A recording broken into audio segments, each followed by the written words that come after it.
So we've talked about deer populations. The next topic is predators.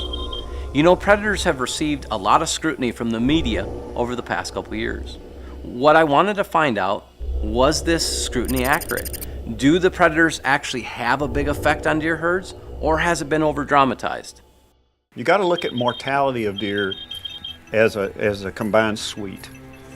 We have animals like bears who are fawn specialists. If you watch bears, you spend much time out in the woods, you watch bears on their search pattern during fawning season, they're searching out fawns. Then you add in the coyotes expanding their range.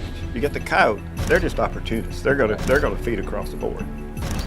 In the areas now where wolf populations are expanding, they take what they want. They are relentless predators. And then of course bobcats were ignored for years, and I kept pointing out bobcats is a significant deer predator. And then of course mountain lions are really coming on strong.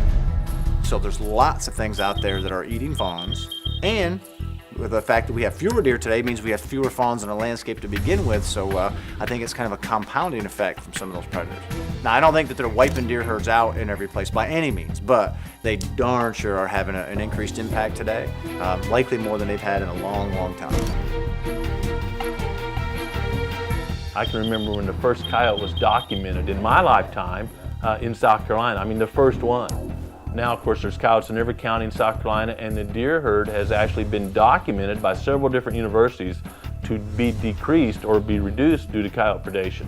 So in that case, I think those news reports are accurate. Certainly coyotes are an issue in several states. Here in the Midwest, we've always had coyotes. Our deer have always had coyotes. You know, they wake up every day going, who's gonna try to eat me today? Well, you know, certainly I've heard far more hunters concerned over coyotes than encouraged by it. Right. But I have found a number of landowners and hunter groups that have said, thankfully, I had to shoot a lot of does in the past and it became a lot of work. And so they're going, hey, I'm not too worried about the predator. Let them have their share. In my opinion, coyotes, you know, actually help me. Now, it's possible that some of the fawns they eat are future booners, and you know, that's kind of sickening, but I would just assume have them around and not have to kill as many deer. First, answer your own question. Do you have a problem? Not do you have predators? We almost all have predators. Do you have a problem? Then, have you addressed habitat? Have you addressed your doe harvest? Then you can work from there.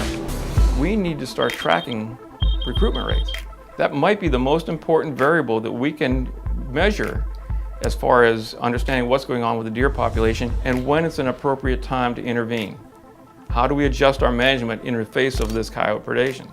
We have to know what the effect on the recruitment rate is to determine whether or not it's cost effective for us to even go into some type of active control or to back off on the doe harvest to increase, the population, increase the number of fawns on the ground.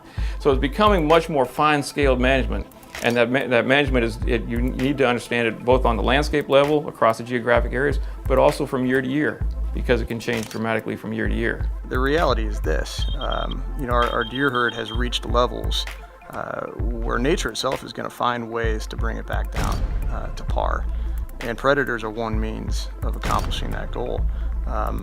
So you're going to see an increase in populations of predators, and their job is to take out the prey species. So it's not particularly surprising to see a rise in the coyote population. It's not surprising to see bears opportunistically feeding on fawns.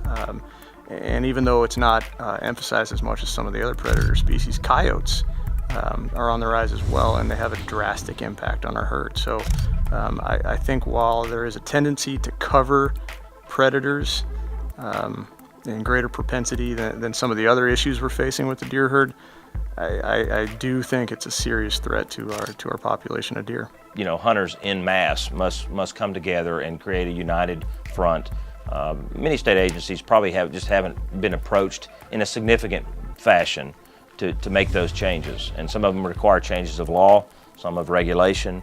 So it's a process, and it's going to have to be worth the agency's time and effort to get through the channels, and it will be if enough hunters and landowners request it, and we can get the job done if hunters will come together.